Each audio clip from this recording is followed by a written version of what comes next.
Superbike race number 1 underway. The mad dash down to turn number 1. And who's got the nod? PJ Jacobsen on that number 19 looks really fast off the line. Where's Cameron Beaubier? The number 1 going to slot into 4th place, as it's going to be one of the Yamahas, JD Beach, and then right behind him, Sean Dylan Kelly on the number 40. Yeah. So Beaubier trying to make a move up the inside early, not going to get that done. Oh. Bobby Fong in 5th spot. JD goes wide. Look at him pull the trigger though from the outside, dirt track style. So JG trying to hold on to it, but a long run down to turn number 5. A lot of drafting can happen right here. Absolutely. As you see, Cameron Beaubier ducks out to the inside of Sean Dylan Kelly. I think STK is going to close that. He does. So it's orders stored at the front. As you see JD in a little deep again. That's going to allow Sean Dylan Kelly to slide up the inside. Our current championship points leader, Matthew Schultz, back there in 6th. You see that yellow helmet as he goes through turn 6 now. Bobby Fong with a good start as well, like you said, Greg. He is there running in 5th. And like I said in the pre-race, he was talking about that little shoulder injury that he had. He didn't feel like it was going to be as big of a problem. And his last words to me were, I think I'm going to be okay to do. Matthew Schultz goes wide into turn number 8. And I believe that's going to be Hayden Gillum there on the Honda, who started, Greg, from that 2nd row, middle of the 2nd row. And he has found himself now in 6th place, as it looked like Matthew also got overhauled by Cam Peterson, who came from 15th on the grid. And unfortunately for the 69, a big mistake for the Honda, breaking into the chicane. We'll see if it's anything worth looking at, or if it was just a mistake. So he gives up a position. He's given up a lot of positions. Yeah. He lost a lot of momentum as he's going to get right there. He's going to get in behind Richie Escalante. We have a 5-ray breakaway, but look, I'm looking at that white bike in 6th. This morning, Cam Peterson truly was just unlucky in his sequences in that 15-minute session. His qualifying time, Greg, was some 5 seconds slower than what he did yesterday. Here's a look again at Hayden Gillum. So Jay, you can see, he just starts breaking, things go sideways, and he just runs it straight. Yep, that's exactly right, but he was able to get it under control. But like I said, Cam Peterson was worried about what he was going to be able to do at the beginning of this race, getting by everybody. I didn't think it was going to be that much of a problem for him to get himself back in the fight, and the 45 is right there in the lead group. Goodness, did you see the number 1, Beaubier, pushing his own air up against the wall? I did see that. Just motor by some bikes. So PJ Jacobsen, Ray Hall Ducati Moto with Expel. He's leading to number 15, and then Sean Dylan Kelly, the number 40 on that Orange Cat Racing. That's a BMW M1000RR. Then, of course, Cameron Beaubier, your number 1 plate on the Warhorse HSBK Ducati Flow 4 Law V4R, and a couple of Yamahas. This looks like it's going to be a pass. Beaubier goes into 2nd place. Was comfortable because when he got out of the truck, he went out and immediately put in a ton of laps. There was no coming into the pits and going back out, and then you can see, look at STK goes right through down the inside of the number 1 in that chicane, Greg. He's had a tough start to the season, but he's doing a nice job on that Ray Hall Ducati and showing Ben Spees and the rest of the team why he's on that bike. As you see, STK is going to try to go down the inside and lead the race for the first time himself, as Cam Peterson works his way back past the bikes that he's been riding the last couple of years, those attack Yamahas. He's going to find himself now in 4th. Bobby Fong going up underneath his teammate on the entry of turn 3, Greg. We've got a BMW, Ducatis, Yamahas all at the front, and we got a Honda just behind them trying to hold on. What a display from the Wrench Motorcycles rider, Cameron Peterson on the 45. Down the hill they go into turn number 5. PJ late on the brakes. Yeah, you can see now we've got a breakaway. Something happened to JD Beach. I didn't quite see what it was, but he's now back there with Matthew Schultz, and you can see the gap that has extended in this top 5. Matthew there in a spot that is completely unfamiliar with him this year, having so many bikes up the road just in front of him.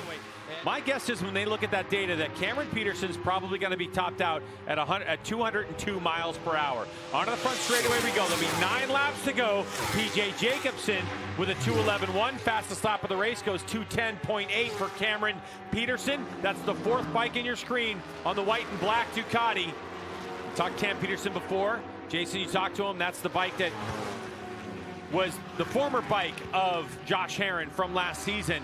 They're getting that bike sorted out for Cameron Peterson. You can see the bottom of the screen, 2:10.874. Not the fastest race we've ever seen here at Road America to date. The fastest race lap record, 2:09 flat by Herron in 2023, but it's a very rapid pace right now as the number 1 slots in front of the 40 and any of the other bikes. Same tire combination for Cameron Beaubier and PJ Jacobsen. R6 front as PJ goes a little wide on this one. All of a sudden, he's going to be a little vulnerable. So PJ with a miscue. Same rear tire for everybody up front, but a mix of R4 and R7s. So Beaubier to the front, out of turn number 3, down into 5.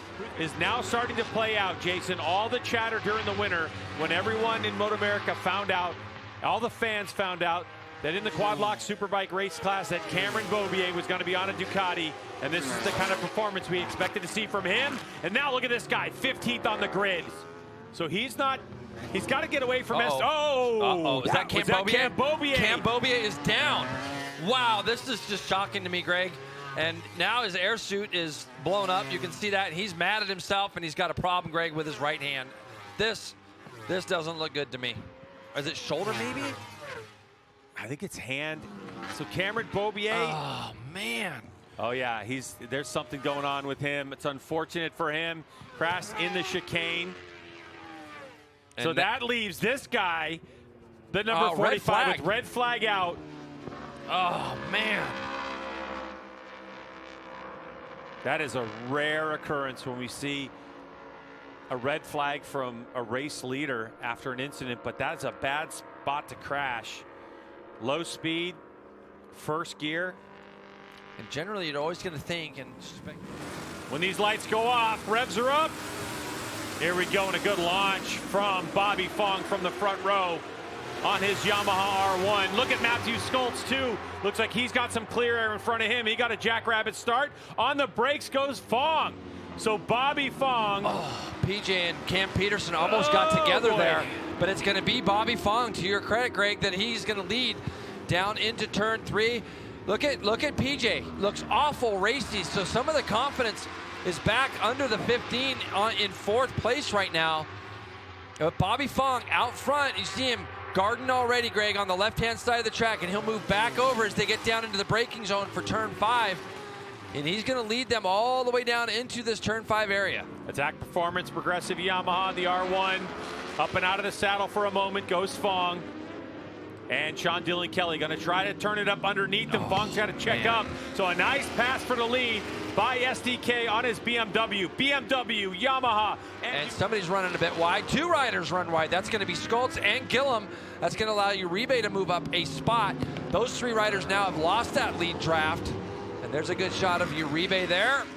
Matthew and Gillum going side by side. Uribe trying to get on the back of them. But now that separation with the top. Now we're going to have 5 riders at the front instead of 7 or 8 that we had. And here's a good look at that draft as they come up the front straightaway. You see Cam Peterson tries and pulls up alongside the BMW of Sean Dillon Kelly. Now let's see if Cam's going to lead them into turn 1. STK lets off the lever, and Cam's going to just fall right back into 2nd as we have 3 to go. And that time by in the draft, where our speed trap is 185 versus one of the Yamaha of Fong versus 184 of STK and Cameron Peterson. Cam Peterson. Pegram. Larry Pegram down. So the 72 rider, unfortunately, on the Real Steel Honda in the Superbike Cup category is down. There goes Cameron Peterson. So the 45 to the point down into turn number 5. He's going to take over the spot. They're going to start messing about a little bit. It's only going to bring those other 2 into play a little bit more. But watch as Bobby Fong takes a shot, kind of a half shot. He has got to try to get himself in a position out of turn 3 to work on Bobby Fong down the back straight. For Cam Peterson, he's got to get out of turn 3 absolutely perfect to not get drafted. He's got enough of a gap right now, Greg, where if he can get out of here clean, which he did, he should be able to not get drafted down the back straightaway. And right now, SDK is just a little bit too far back. Cam Peterson had a good drive. His Dunlop was fighting him. A little bit of wheel spin. But now down the hill, you got to keep it tighty here. This is an easy place to make a mistake for anybody. Nice and tight to the apex, turn 5 for Cameron Peterson. Another tricky corner up over the crest of the hill under the Corvette bridge. And you can see SDK able to close down a bike length or 2, but still a sizable gap between the Ducati of Peterson and the BMW of Kelly.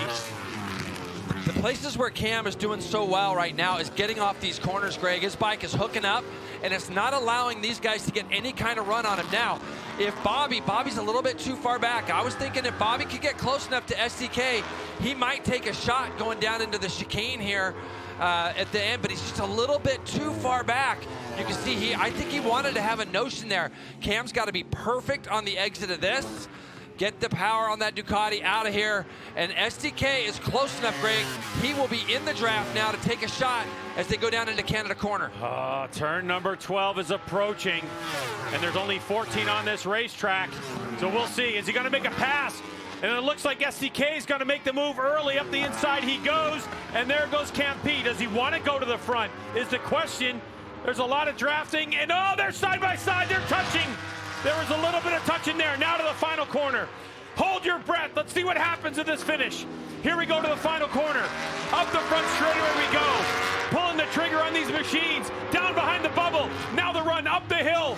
Waiting is the start-finish line. Who's going to have it? A little wheelie from SDK. And to the finish line, it's going to be Peterson over Kelly, over Fong. Margin of victory, 0.067 seconds. Wow! It's on a win streak. It won here last year as well. Look at the respect between these two riders, though. Okay, right there, Cam rather, he's got a front fender on his left elbow, and I think it actually helped him. SDK rolls out a little bit. Cameron was able to complete the corner. You can see Bobby even had a run on SDK. This is just good, tight, hard racing between three guys on three different manufacturers. SDK took a shot. That little wheelie that you called was the difference in the reason why Cam Peterson gets to the line, and I'm sure this is going to be a big win for Cam. Race results, Cameron Peterson with the dub. 67 hundredths of a second over STK. At our championship standings, it's going to be Matthew Schultz, 24-point lead now over STK. Bobby Fong, JD Beach, and Cam Peterson vaults himself up into 5th.